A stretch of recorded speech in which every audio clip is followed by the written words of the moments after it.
Народ, всем привет! Сегодня будет очередное оживление мертвеца. Но, как вы обратили внимание, я очень радостный, потому что это оживление мертвеца для меня культовое. Мы в первый раз за все это время будем оживлять 124-й Мерседес. Такого старого автомобиля, как 124-й Мерседес, у нас еще до этого не было ни разу. Автомобиль культовый и классный. Самое главное, что у него стоит 111-й мотор. А это одна из самых надежных модификаций этого Мерседеса. И очень обидно, что где-то простаивает такая тачка и гниет, по-другому не сказать. Короче, ситуация в чем? Есть некий Миша, который написал мне в том, что есть проблема с автомобилем, и он не заводится. И сначала автомобиль что-то глох, не заводился, туда-сюда, он тащил его в сервис, и там происходила какая-то жесть, ему там начали менять датчик управления коленвала, но при этом он не залезал, его забивали там молотком, еще что-то. Короче, я не знаю, что там за жесть будет происходить. Сдохший 124-й, оживляем, будет круто. Поехали!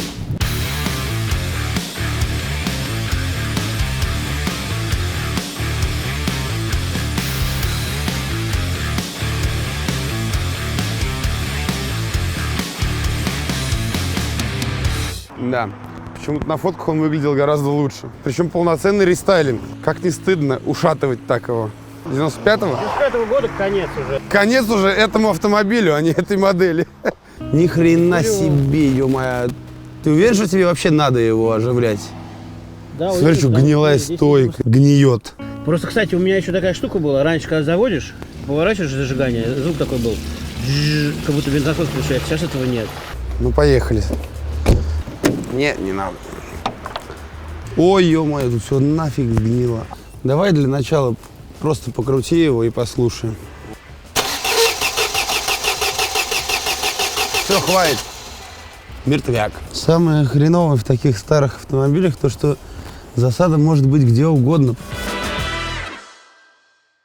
Обычно, когда мы оживляем какие-то автомобили, мы пользуемся диагностическим прибором, который далеко не каждый может себе позволить. И сегодня, скорее, будет речь о том, как же оживлять автомобиль, если он вдруг ни с того ни с сего не завелся, и при этом у вас нет возможности его проверить. Здесь очень простейшая электронная система, и многие ошибки он может показать сам. Даже он диагностируется, если бы у нас был диод и парочка проводов, но у нас нет вариантов, поэтому пробуем. Итак, у нас получается ситуация в чем? Если автомобиль не заводится, для любого, абсолютно автомобиля, любого года, любого состояния актуально то, что мы будем сейчас делать. Всего для того, чтобы завестись любому автомобилю, ему нужно два параметра. Это искры и топливо. Самый простой вариант, естественно, это проверить и то, и другое. А дальше отсюда уже делать вывод, чего у нас не хватает. Автомобиль может заводиться, хреново работать, это уже другой вариант. Но если он как вот этот вот сейчас просто тупо крутит и ничего не происходит, значит, надо смотреть в первую очередь, чего у нас нет. Если у нас нету искры, это очень хорошо. Может быть виноват сам блок управления, может быть виноват датчик положения коленвала. Если у нас нет топлива, то может быть виноват также блок управления, потому что не подает сигнал включения бензонасоса. Если нет топлива, виноват может быть также управление бензонасосом, либо сам бензонасос. Поэтому надо разобраться. Если здесь будет и воздух, и топливо, автомобиль должен завестись. О, свечки. Оригинал Мерседес. Я уже чувствую, я вижу, что свечи мокрые. Я чувствую запах бензина, значит, скорее всего, бензин у нас есть. Если есть бензин, то, значит, скорее всего, нет искры. Тебе не стыдно? У тебя Мерседес не заводится, а Лифан, он китайский ездит. Ноль, искры нет. У нас нет искры. Искра зависит много от чего. И, естественно, конечно, от датчика положения коленвала.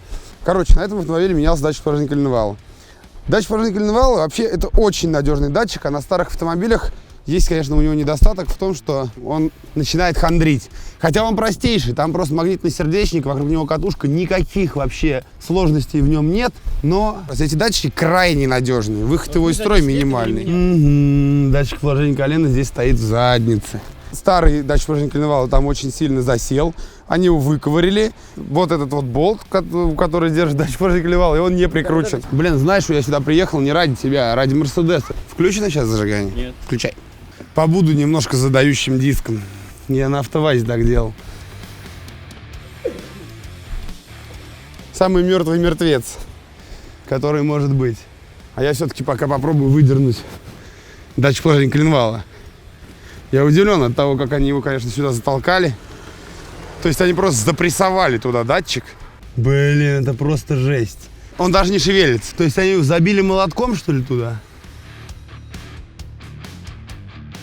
Сколько стоит датчик положения коленвала? 3000. Ты рискуешь сейчас этой суммой.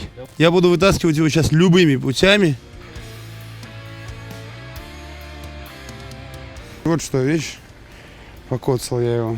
Ну это жесть, там площадка под него вся ушатанная просто. Ты говоришь, волшебный магазин какой-то здесь есть? Да, давай какой-нибудь надфиль. Круглый? Да, конечно, только круглый. Был куплен напильник круглый, для того, чтобы можно было проработать отверстие датчика положения коленвала, и наконец мы могли бы его засунуть так, как надо. Правда, есть один нюанс, он очень длинный, а здесь очень мало места. Такой, чем ты занимаешься в воскресенье? Я вот раздракониваю отверстие под датчик положения коленвала. На самом деле, нам очень повезло, что сегодня тепло. Примерно минус 2 градуса Камри показывает наружную температуру. Это очень хорошо, потому что если бы был дубак, то я бы, наверное, сдох давно. Ну, или, то, наверное, мы бы переместились в какой-нибудь сервис. Но так как довольно тепло, есть полно времени. Что нельзя сказать о Новосибирске, кстати. У нас недавно филиал в Новосибирске открылся, и в этом большая проблема. Как бы традиционно, обычно, где открывается филиал, я туда еду, в этот город. Но я очень не люблю холод, поэтому я не хочу ехать в Новосибирск. Извините, ребята из Новосибирска, но я не думаю, что там будет встреча с подписчиками, поэтому не обижайтесь, если только, может быть, ближе к лету. Кстати, в Новосибирске летом тепло? Или там вообще холодно? А, там жарко? Там резко континентальный климат. Ё-моё, я даже не знаю, что это такое. Как на Луне? Тогда лучше летом туда ехать, отдыхать. А там есть море. Та-дам! Уже стало намного лучше. Датчик пролетает почти со свистом. Вообще он идеально стоит теперь, просто прям волшебненько. Сейчас, когда я закручу его, будет момент истины. Появится искра или нет. Если искра не появится, это будет означать только то, что проблема где-то глубже. А глубже это может означать, что потратится еще куча времени на ее поиски. Датчик положения коленвала – это опорный датчик. Без него автомобиль не может завестись просто почему? Для того, чтобы правильно подавалась искра и открывалась форсунка, ему надо знать, в каком положении коленвал находится. Логично? Он же не может хаотично как это делать. И датчик положения коленвала – единственный датчик, без которого автомобиль не заведется никак. Потому что он не может знать, когда давать искру. Потому что если у тебя карбюратор, даже карбюраторный автомобиль без датчика холла, без трамблера не заведется. Это опорный датчик. Вот смотри, у нас есть провод питания. Это провод, от которого питается вся электросеть. И вот просто посмотри, в каком состоянии находится фишка. Вот что это такое? Она потенциально также может быть причиной неисправности. Вот здесь, видишь, зеленка. У тебя здесь провод, посмотри, у тебя даже оплетки на нем нет. Это медь чистая. Причем она вся зеленая. Вся зеленая здесь, там. И по сути, потенциально у нас даже здесь может быть неисправность. Во всем, вот в каждом нюансе. В любом разъеме может не быть контакта. Какой именно, сложно понять, потому что слишком много мест.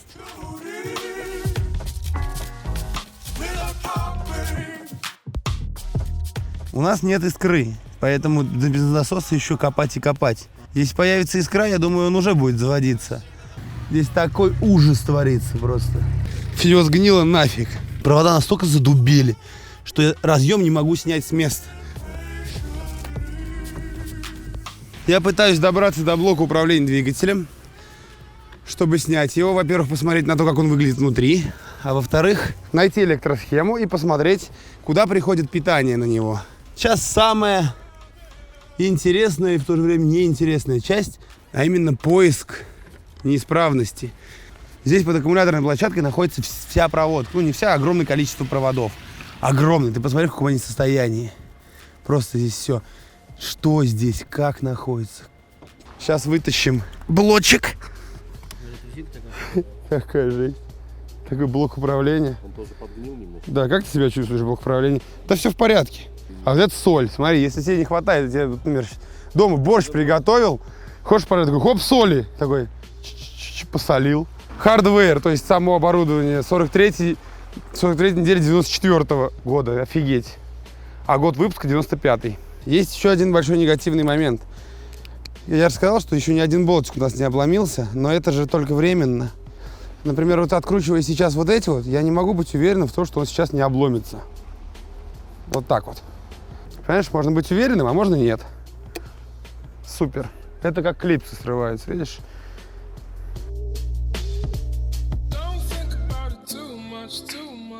У нас здесь сочетание жестянки и дюралюминия. А это значит, что это соединение не может быть вечно герметичным. А это значит, что мы заглянем... Ай, блин, я не хочу туда смотреть. Блин, я так не хочу туда заглядывать теперь. Вот что делать? И воняет паленым.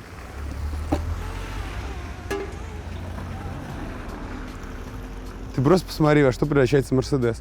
Да это вечный автомобиль, ему ничего никогда не будет. Ты просто понюхай, вот начинаешь, как он пахнет, этот блок. Просто понюхай. Чувствуешь? Блин. Ты можешь торговать солью теперь. А вот это вот соль, да, все? Да. Можешь борщ посолить. Зато внутри болтики откручиваются. Вот представь себе, да, открывая этот блок, вот только что ты вдохнул воздух 95-го года. Ты такой, Капсула. открыл, да, и здесь 95-й год. Я Малибе Августин, Августин, Августин, я Малибе Августин, Августин. Та информация, которую ты выносил мозг мне все начало этого, а именно отсутствие сзади звука при включении зажигания, может быть связано именно с этим. Потому что если у нас есть отдельный признак отсутствия вот этого звука, то это может быть бензонасос. Но так как у нас нет ни искры, ни звука бензонасоса, тогда это, скорее всего, сам блок, потому что именно он запускает и то, и другое. В чем прикол еще такого старого Мерседеса? В том, что у него нет иммобилайзера, а это значит, что можно взять другой блок, подкинуть сюда, и он просто войдет и будет работать. Ты посмотри, как глубоко все это забралось. 93-й год, какой месяц, тут даже не толком не видно. Слушай, ну не все так плохо на самом деле. Я вижу одно сопротивление, похоже, подсдохшее. Его перепаять надо будет. Несколько ножек на одном из процессоров. Вот эта гниль ползла, ползла, ползла, ползла. Бац, в какой-то момент замкнула ноги. Или отгнила какая-то дорожка. Так было бы классно быть таким Иисусом среди автомобилей. Ты сказал так, вот бывает же такой, да, человек не может, даже не... Кто там, бывают же такие шарлатаны. Такой, когда человек инвалид, ему говорят, иди, и он пошел. И тут такой, живи. И он ожил. С полоборотом. Да, но, к сожалению, так не работает. Поэтому мы будем действовать более практичными методами. Заряжать воду я не собираюсь. Проверить целостность дорожки вообще не проблема. А, она еще и здесь перебитая, ё-моё, в двух местах. Причем нет гарантии, что именно эта дорожка в данной ситуации является причиной выхода из строя. Я на самом деле, сколько я ковырялся с такими автомобилями, со 124-м я не так много возился, потому что я именно не работал в Мерседесе. Я работал в Ваге, в Volkswagen Audi. И бочки B3, Passat B4, B3, прочее. И у них у всех вот так примерно. То есть вся проблема в том, что куда ты не залезешь, везде есть обязательно что-то, что может привлечь внимание. Но является ли оно причиной, почему не работает автомобиль сейчас? Нет, не факт. Например, раскрой не появилась.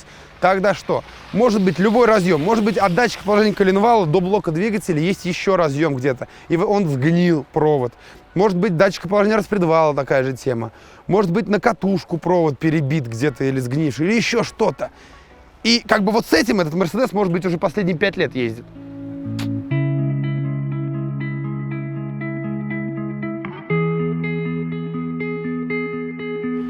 Я вот, когда рядом с ним находишься, ты на это не обращаешь внимания, но сейчас вот стоишь, смотришь, он просто печален. И знаете, на самом деле, что самое хреновое? Что ничто не вечно. Любой автомобиль, даже самый надежный, однажды умирает. И вот это агония. По-другому не назовешь. Это смерть. Так она и выглядит.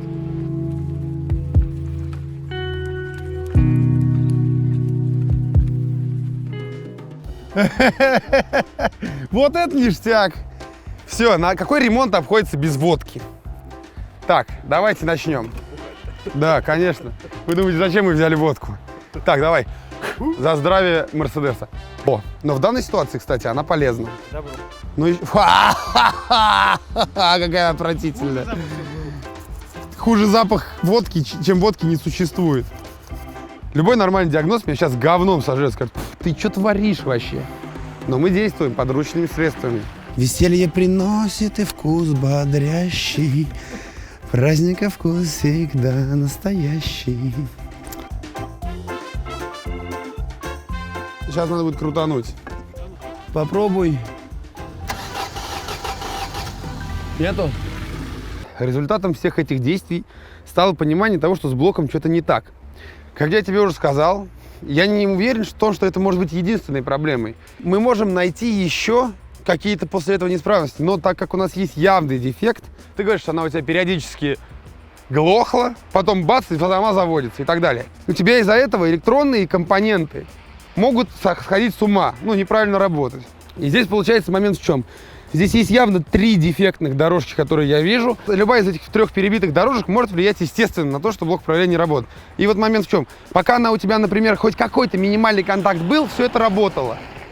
И как только вот сейчас, например, произошло такое, что просто дорожку пробило окончательно, все, у тебя машина уже не заводится. Я могу взять этот блок, могу попробовать его восстановить, но ничего не обещаю. То есть попробовать можно. Если я, например, попробую его восстановить и не восстановлю, и после этого уже с ним маловероятно, что что-то сделаешь, тогда придется покупать новый. Вот тот в Йошкар-Оле за 6 тысяч рублей, например. Чушник, да. Ладно, адьос. Бедный Мерс. Итак, сам момент истины. Сейчас мы будем ремонтировать этот самый блок. Перебитый контакт вот здесь вот. Вот здесь вот 5-я ножка с левого края у нас должна соединяться вот с этой вот, я не знаю, как сказать, с дыркой и выходить с той стороны. И здесь все убито, и нет никакого контакта. Соответственно, мы сейчас здесь восстановим дорожку, сделаем сквозной контакт, каким он должен быть.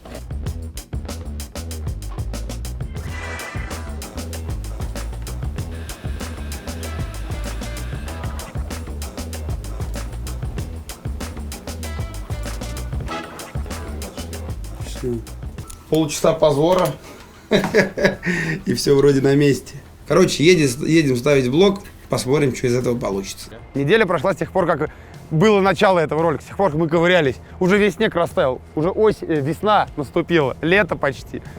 А Мерс все так же замерзший. Дергай капот. Я хочу, знаешь, на что посмотреть? Я, почему-то уверен, что ты по-любому, вот после того, как мы сняли ролик и ушли, вернулся сюда и бухнул этой водяры. Я сейчас проверю. Сюрпризик. А нет, смотри-ка, уровень на месте, блин. А я-то уже надеялся, думал, сейчас обожрешься немного. Да не, пока не обязательно.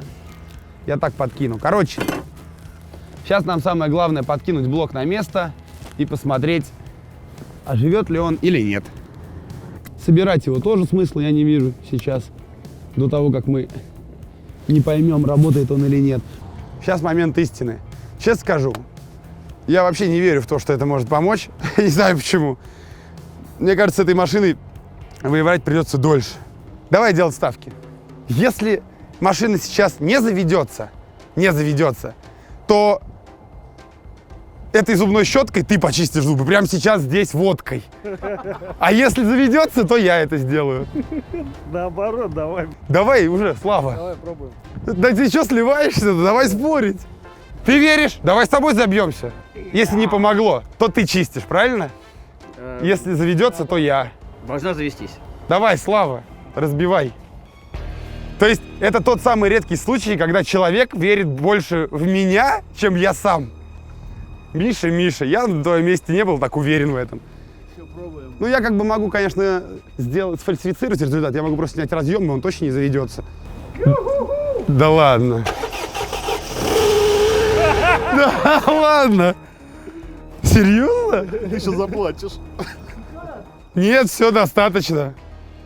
Да ладно, вы что, шутите, что ли? Блин, ну это не может быть так, короче. Я не знаю, я не верю. Я не верю, блин, Слава. Заводи еще раз. Да нет, не надо, уже и так понятно, что он заводится. Все. Блин, да вы что, шутите, что ли? Брат Мерседес. Я обещал чистить зубы. Ё-моё. Блин, ну не, это вообще жесть какая-то, серьезно. Я прям сел туда, прям услышал этот звук, и прям у меня прям бальзам на душу такой, что я думал, боже, ты существуешь.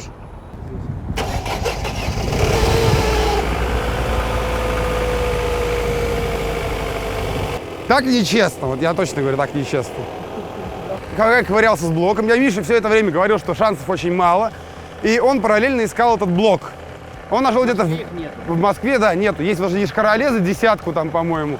И есть в Литве, в каком-то городе Каунас. И, короче, оказалось, что Миша раскидал везде по форумам, по группам объявления. И хотел уже, списался с человеком из Литвы, из этого города Каунас, где он за 5000 рублей. Я тебе это объявление отправил, спросил, Да. думаешь? Короче, он отправил мне это объявление, но там по другим причинам мы от него отказались, потому что мне не нравился внешний вид его, а именно там ржавчина снизу. Я думал, что, может быть, он такой же. Как только от него отказался, прошло какое-то время, ему человек 5 написало, сказал, что это кидалово. Поэтому, если вы видите такой блок, который продается в Литве, в городе Каунас, Каунас, ни в коем случае не переводите туда деньги, потому что это кидалово. Или хотя бы 60. Блин, она так ужасно пахнет. Блин, а если меня тормознут? Врач зубной говорит, это полезно. Я сам не верил, что получится, но получилось. Это офигеть. Это потому, что 124-й Мерседес меня любит. Брат, обожаю 124-й Мерс. Мне все-таки придется это сделать. Я думаю, не пинайте меня зло. Я не пью. Вообще ничего спиртного. Но ведь слово надо держать, блин. Ё-моё. Не, меня не пугают окислы. Меня пугает водяра, ё-моё. Какой адекватный человек будет чистить зубы водкой? Жирненько так.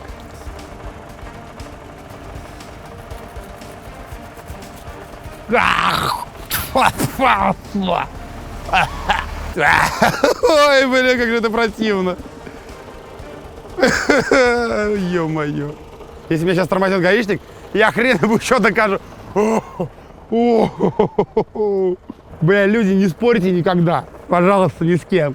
Ни о чем. Вот вам яркий пример того, как хреново обходится человеку отсутствие веры в себя. Вот если вы в себя не верите, вы выглядите вот так же. Поэтому верьте в себя, чтобы не было таких проблем у вас. Все, поехали в клуб по бабам. Я сейчас сам там буду. Я танцую, пьяный на столе. Ну-ма, ну-ма. Мужик сказал, мужик сделал, так обычно говорят. Оставляем все в таком виде, я блок уже забрал. Скажи, во сколько тебе это обошлось? Что? Сколько бабла я с тебя взял за оживление Мерседеса? Все говорят всегда, да ладно. Вот 35 рублей за минералку, 31 рубль, и 40 рублей за мент, 42. Водяру что? А водяру мы же ей к клемму числили. Да я, блин, нажрался ее, пока ты ходил, я выжрал полбутылки. А, ну и там еще рублей, там 150. Короче, делаем так. 220 рублей. Очень дорого. 220 же? Нет, это 124, ты офигел? Нет, что? да, 200, ну 220, я понял, Е220, да. Короче, делаем так. Блок я забираю, я его весь, соответственно, почищу, соберу на герметик, и потом тебе уже, потом приедем, когда будет время. Постараюсь до уезда в Самару. Приедем, восстановим все, соберем, в принципе, и все. И можешь ездить. Блин, супер, я сейчас. Удачи. Спасибо тебе. Береги тачку, блин. Сеня. Я не знаю, что сказать еще. Надеюсь, это оживление было интереснее, чем оживление Фиата. Ну, хотя, наверное, оно было скучнее. Очень крутое оживление, потому что ты с электрикой связан, а тут полез в гидрач. Как бы Нет, там электроусилитель. Ай-яй-яй-яй, Хорошо, что Паша может это вырезать. Вот, видишь, подписчики. узнают, да. Короче, на этом все. Как-то так. Всем пока.